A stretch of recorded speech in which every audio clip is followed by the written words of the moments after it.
Après avoir aidé ma petite amie à déménager dans un endroit qu'elle n'aurait pas pu se permettre sans moi, elle s'est tournée vers ses amis pendant que j'installais son climatiseur dans une chaleur de 95 degrés, et elle a dit assez fort pour que je l'entende, il ne le fait pas par amour, il le fait parce qu'il a peur que personne d'autre ne veuille de lui, pauvre petit homme.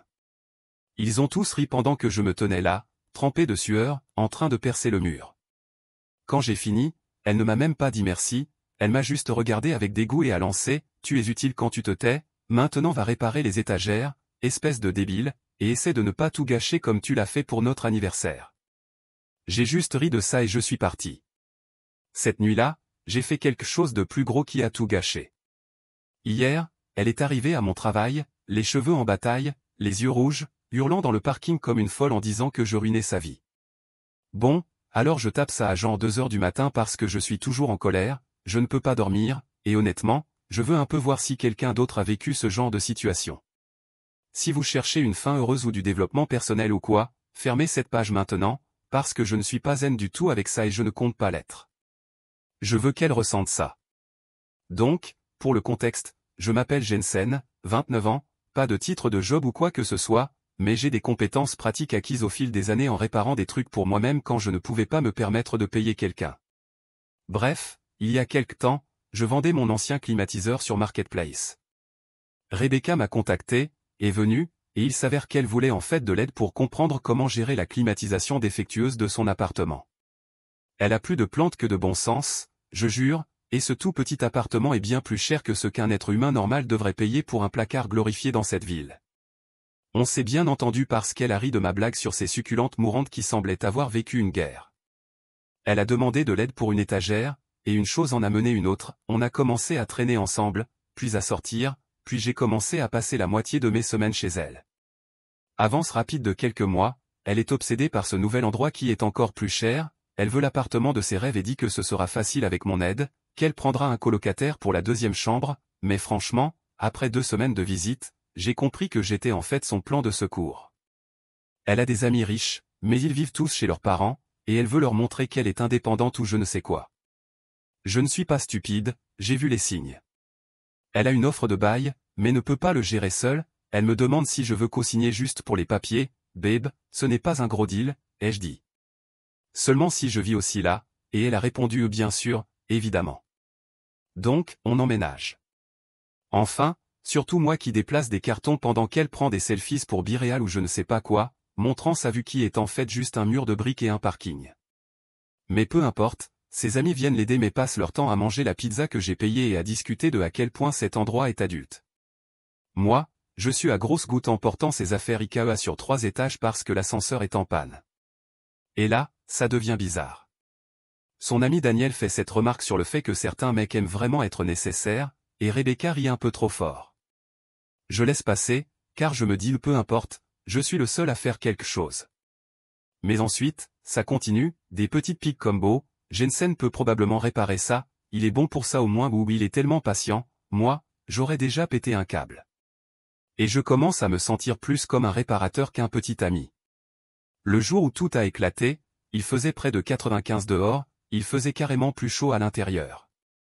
Rebecca a ce nouveau climatiseur qu'elle m'a supplié d'installer parce que le propriétaire a dit pas de perçage, mais elle dit que tout le monde le fait et elle ne veut pas entendre non.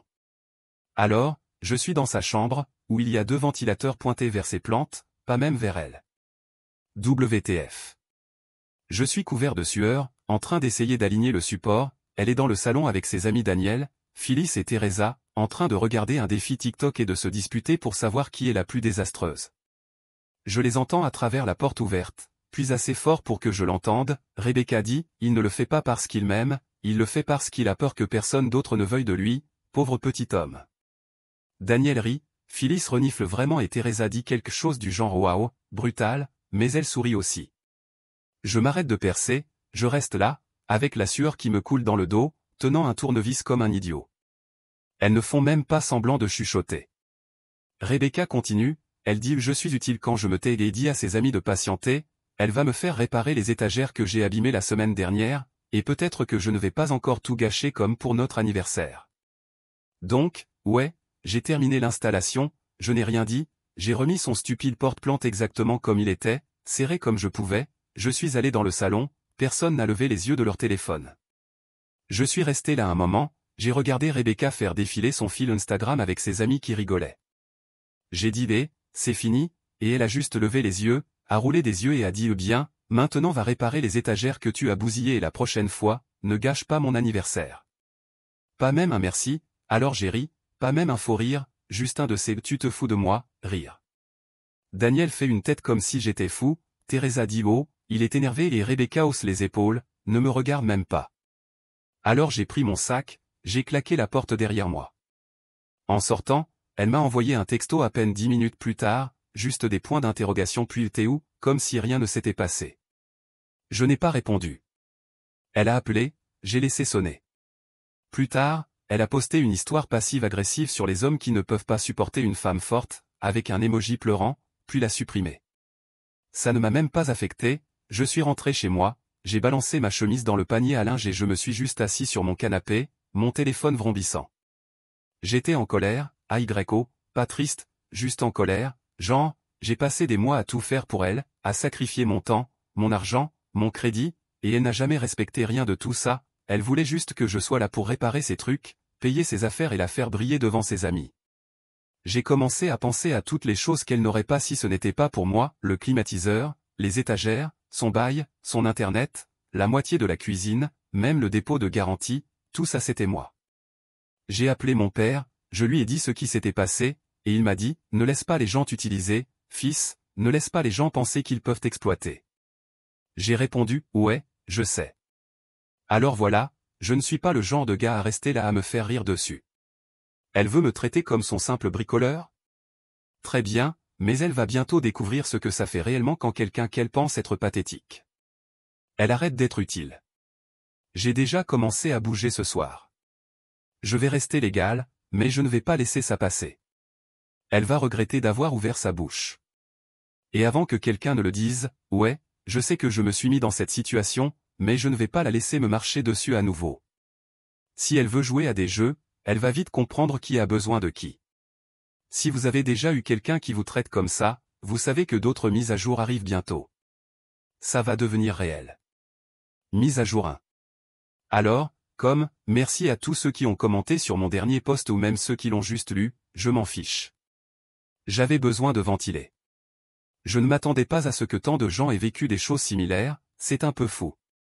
Bref, voici la deuxième partie et DGL, je suis toujours en colère et je ne vais pas faire semblant d'être au-dessus de la rancune. Je vous ai prévenu que ce n'était pas une phase de guérison. Première chose bizarre, le matin après que je sois parti, je me réveille avec un mur de textos de Rebecca. Pas d'excuses, pas même un petit peut-être que je suis allé trop loin. Elle voulait juste savoir si je revenais pour réparer son Wi-Fi cassé et lui apporter la boîte de trucs de cuisine qu'elle avait laissée chez moi. Elle a cette façon d'agir comme si rien ne s'était passé, comme si en l'ignorant, ça allait juste disparaître. J'en reçois aussi un de Daniel, me demandant si je peux l'aider à déménager un canapé le week-end prochain. Je les ai tous laissés en lecture, mon téléphone vibre sans arrêt. Je mets tout en sourdine. Je me demande si je devrais la bloquer, mais honnêtement, je n'ai pas encore fini et je veux bien voir ce qu'elle va essayer ensuite. Je vais à la salle de sport pour essayer de me vider la tête, mais je suis toujours en train de ruminer. Sur le chemin du retour, je vois son amie Phyllis dans le parking du supermarché. Elle agit toute gênée et me dit, « Rebecca est stressée et peut-être que tu devrais juste t'excuser, ce n'est pas si grave. » J'ai juste ri et j'ai continué à marcher. Donc voici le truc qu'il faut savoir, toute l'idée de la femme indépendante de Rebecca, c'est à peine tenu. Elle a déménagé dans cet appartement parce qu'elle voulait prouver à ses amis qu'elle était à leur niveau, mais elle parle tout le temps de combien elle est fauchée, de comment ses parents ne la soutiennent plus et de comment elle a juste besoin d'une victoire. Elle porte un complexe sur le fait d'être la seule à ne pas vivre chez ses parents ou à ne pas recevoir d'argent de sa famille, et elle le cache en agissant comme si elle était meilleure que tout le monde, surtout que moi. Je pense qu'au fond, elle me traite mal parce qu'elle est insécure et qu'il est plus facile de taper sur les autres que d'admettre qu'elle a besoin d'aide. Ce n'est pas une excuse, juste la réalité. Mais je ne suis pas son sac de frappe émotionnel ni son porte-monnaie. La nuit après l'explosion, je suis assis à ma table de cuisine, regardant tout ce que j'ai fait pour elle. J'ai payé la caution. J'ai mis mon nom sur le bail parce que son crédit était nul.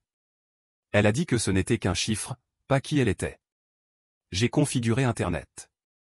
Je paie la facture parce qu'elle a oublié de la transférer. J'ai acheté le foutu climatiseur qu'elle m'a juré qu'elle allait me rembourser via Venmo, mais elle ne l'a toujours pas fait, même le frigo est à moitié à moi parce que le sien était vide quand elle a emménagé. Alors, je commence à réfléchir, que se passerait-il si j'arrêtais d'aider? Première étape, je me connecte au compte Wi-Fi et je change le mot de passe. Pas par rancune, mais juste, pourquoi devrais-je payer pour qu'elle poste des TikTok sur sa force? Je lui envoie la nouvelle facture en lui disant qu'elle peut me rembourser via Venmo ou ouvrir son propre compte. Elle explose mon téléphone, me disant qu'elle ne peut pas vivre sans Internet, qu'elle en a besoin pour le travail, qu'elle fait des petits boulots et des enquêtes en ligne. Je lui dis que ce n'est pas si grave, ce n'est pas mon problème, et si elle ne paie pas avant la fin de la semaine, je vais tout annuler. Ensuite, j'envoie un texto au propriétaire. Je ne vais pas mentir, j'étais nerveux à ce sujet, mais j'ai juste dit la vérité. Je pars, je ne paie plus après ce mois-ci, retirez-moi du bail, elle est la seule à y être et ses revenus à elle ne répondent pas aux exigences. Le propriétaire dit d'accord, mais le loyer passe au tarif du marché, sauf si elle trouve un nouveau cosignataire ou colocataire. Je dis que c'est à elle de s'en occuper. J'ai une série de messages furieux de sa part, puis un de Teresa qui me traite d'enfant et me dit que je ruine tout pour rien. Je craque et leur réponds que je ne suis pas leur bricoleur, je ne suis pas une banque et je ne suis certainement pas là pour être le paillasson de quelqu'un. Plus tard dans la soirée, elle se présente chez moi. Elle ne frappe même pas, elle frappe jusqu'à ce que j'ouvre. Elle commence à crier, disant que je ne peux pas la laisser comme ça, que j'avais promis de l'aider. Je lui dis qu'elle a bien fait comprendre ce qu'elle pense de moi et que je ne vais pas rester là à me faire insulter dans ma propre relation. Elle me pousse et entre chez moi, commence à jeter des trucs de mon comptoir, attrape sa stupide tasse dans mon égouttoir. Je lui dis de se calmer, mais elle me gifle la main quand j'essaie de reprendre la tasse. Je la laisse se déchaîner pendant 1 minute, puis je lui dis qu'elle doit partir. Elle claque la porte si fort que mes clés tombent du crochet. Je appelle mon père pour lui dire ce qui s'est passé. Il soupire et dit, certaines personnes n'apprennent que de la manière difficile. Il a raison. Le lendemain, elle envoie des messages à notre groupe de discussion, essayant de me faire passer pour le méchant. Elle dit que je l'abuse financièrement, que je l'ai mise dans une situation où elle allait échouer. Daniel et Phyllis gobaient ça au début, mais ensuite, je lâche une capture d'écran du bail et mes reçus de paiement. Je leur dis que je ne paierai plus un centime et que c'est à elle de régler ses affaires. Elle essaie de me faire revenir pour réparer les choses, elle dit qu'elle va parler au propriétaire, peut-être qu'on pourrait renégocier. Je réponds au non, ça va, elle me traite d'égoïste et me dit que je vais regretter. Maintenant, je sais que certains d'entre vous vont dire que je suis trop dur, mais elle a fait son lit, elle ne me respecte pas, juste ce que je peux faire pour elle, plus maintenant. Dernière chose, je reçois une demande Venmo de sa part pour l'étagère cassée qu'elle dit que j'ai ruinée. Elle veut $30 pour les dommages. Je fais juste une capture d'écran et je l'envoie dans le groupe de discussion. Avec une note disant, tu casses, tu achètes, hein. Daniel quitte le groupe. Phyllis n'a pas dit un mot depuis. J'ai l'impression que ce n'est pas fini. Elle n'est pas du genre à accepter une défaite en silence. Elle va essayer quelque chose, je le sens, mais je ne m'inquiète pas. Je n'ai pas peur. Elle va bientôt découvrir ce qui se passe quand tu décides que le gars qui répare ta vie est jetable. Et si elle veut jouer, je peux jouer plus fort. Mise à jour bientôt. Mise à jour 2, honnêtement, je n'avais même pas l'intention de poster à nouveau, mais les dernières 48 heures ont été vraiment folles. Alors voilà. C'est là que les choses sont devenues bien plus compliquées que je ne l'avais imaginé. Et ce n'est pas d'une manière de film, juste des drames publics vraiment stupides. Le premier signe que quelque chose n'allait pas, c'est quand un ami commun, même pas dans le groupe principal, juste ce gars, Julien, qui vient parfois aux soirées jeux de société, m'envoie un message de nulle part. Il me dit, « Eh mec, ça va ? Rebecca dit que tu l'abuses financièrement et que tu l'as pratiquement laissé sans abri. » Je ne suis même pas en colère, juste fatigué à ce point. Alors, je lui envoie la capture d'écran du bail et l'historique de mon Venmo, montrant que j'ai payé littéralement tout. Il ne répond même pas pendant un moment, puis il m'envoie juste « Merde, c'est dur ». Parce que je savais déjà que Rebecca n'allait pas accepter sa défaite en silence, mais j'ai un peu sous-estimé jusqu'où elle irait. Elle commence à poster des stories partout, me taguant mes amis, tout ce truc sur comment les hommes sont des déchets, et comment elle a dû tout faire toute seule, et comment apparemment j'ai volé. Elle va même jusqu'à poster une photo du climatiseur dans la fenêtre en disant « Certaines personnes ne peuvent même pas faire les bases correctement ». Et je me dis « Fille, tu m'as supplié pour ce climatiseur et tu ne m'as pas remboursé. Peu importe, je suppose. Ce qui m'a vraiment énervé, c'est qu'elle a essayé de prévenir les autres, pas juste des amis communs, mais n'importe qui nous suivait tous les deux. Elle commence à envoyer des messages à des gens avec qui je parle à peine, y compris cette fille avec qui j'ai sorti pendant environ un mois l'année dernière, leur disant que je suis dangereux, manipulateur et peu fiable. Elle dit que je l'ai ghosté et laissé avec toutes les factures. Je reçois un message de Phyllis, que je pensais juste être un spectateur dans toute cette histoire, me demandant essentiellement de prendre mes responsabilités et au moins de l'aider à trouver un nouveau colocataire. Je réponds juste ce n'est pas mon problème et je laisse ça là. Puis je reçois un message de mon père. Il me demande si tout va bien, car quelqu'un lui a envoyé un message sur Facebook. Sans mentir, Rebecca a envoyé un message à mon père, essayant de le convaincre de me parler pour qu'il me fasse revenir à la raison. Il est juste confus et agacé, il dit qu'il l'a bloqué, mais il se demande qui fait ça. Je lui dis juste de l'ignorer et il me dit, j'espère que tu ne te mets pas dans des problèmes légaux. Je ne suis pas, mais c'est fou qu'elle essaie même. Donc je suppose que c'est là que ça devient plus public. Elle commence à dire à tout le monde qu'elle va me traîner en justice pour des dommages émotionnels et qu'elle parle à un avocat. Je ne sais pas si c'est vrai, mais je sais qu'elle n'a pas l'argent pour ça et qu'elle bluffe, espérant que je vais céder. Elle essaie aussi de revenir dans notre ancien groupe de discussion et commence à harceler Daniel et Teresa pour qu'elle soit de son côté. Mais Daniel m'envoie en fait un message séparé et me dit qu'elle en a marre, qu'elle en a assez du drame de Rebecca. Et Phyllis apparemment prend une pause du groupe, parce que c'est trop. Donc maintenant, Rebecca n'a plus vraiment de personne à qui crier dessus, et je suppose qu'elle est en colère à propos de ça aussi. En plus de tout ça, elle commence à manquer des paiements. Je reçois un appel du propriétaire disant que le loyer est en retard et que si ce n'est pas réglé d'ici la semaine prochaine, ils commenceront à envoyer des avis formels. Je leur dis encore que je ne suis plus sur le bail et que je ne paie rien. C'est à Rebecca de s'en occuper. Le propriétaire est en colère, mais pas contre moi. Ensuite, je reçois un email bizarre. Son nouveau job ou enfin, un entretien d'embauche je suppose, me demande une référence. Il s'avère qu'elle m'a mis comme référence, car je la connais le mieux. Elle ne m'a jamais demandé, elle a juste supposé que je jouerais le jeu. Je réponds honnêtement, rien de méchant, juste que je ne suis pas à l'aise de la recommander et que je ne pense pas qu'elle soit responsable avec les engagements. Je ne sais pas si ça lui a coûté le job ou non, mais elle m'envoie un message genre 10 minutes plus tard, en majuscule, « Merci pour rien ». Je ne réponds pas. Maintenant, le groupe de discussion est mort. Ses amis partent et elle est fondamentalement en train de sombrer. Je continue de recevoir des DM bizarres de gens que je connais à peine, certains disant « Elle pleure en direct sur comment tu as ruiné sa vie », d'autres demandant si je vais bien. Je mets tout en sourdine et vais dîner chez mon père, parce que franchement, je suis fatigué de ce drame. Il grille des hamburgers, on ne parle même pas de ça. Mais hier, quand je suis allé faire des courses, je tombe sur Teresa dehors devant le magasin. Elle me fait un geste de la main gênée et dit, « Tu sais, rien de tout ça ne serait arrivé si tu l'avais laissé faire à sa façon. » Je dis, « Ouais, c'est tout le problème. » Elle hausse les épaules et dit, « Rebecca a toujours eu ce truc avec la perte de face et déteste quand les gens la font paraître mal. » Je suppose que c'est vraiment ça. Elle a pété un câble parce qu'elle n'a pas pu contrôler l'histoire. Elle avait besoin que je sois le méchant pour qu'elle n'ait pas à admettre qu'elle a détruit sa propre vie. Dernière chose, mon téléphone vibre toute la semaine. Je reçois des appels aléatoires de numéros que je ne connais pas. Et puis aujourd'hui, j'entends à nouveau de Julien que Rebecca dit à tout le monde qu'elle va venir à mon travail et me forcer à payer. Je ris, parce qu'à ce point-là, je ne suis franchement plus surpris par rien. Je lui dis de la laisser essayer. Donc, je suppose que j'aurais pu simplement la bloquer, mais je voulais qu'elle voie ce qui se passe quand la personne que tu maltraites finit par se défendre. Ce n'est même plus une question de vengeance, c'est juste de ne pas la laisser écrire le récit.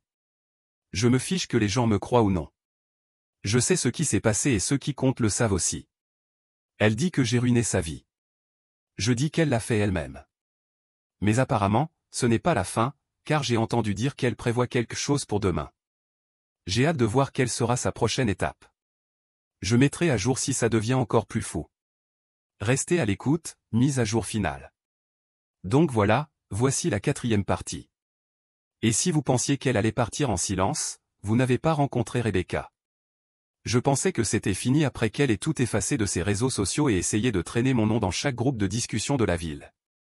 Mais je suppose que certaines personnes ont juste besoin d'un public. Si ce post est supprimé, ce n'est pas parce que j'ai eu peur.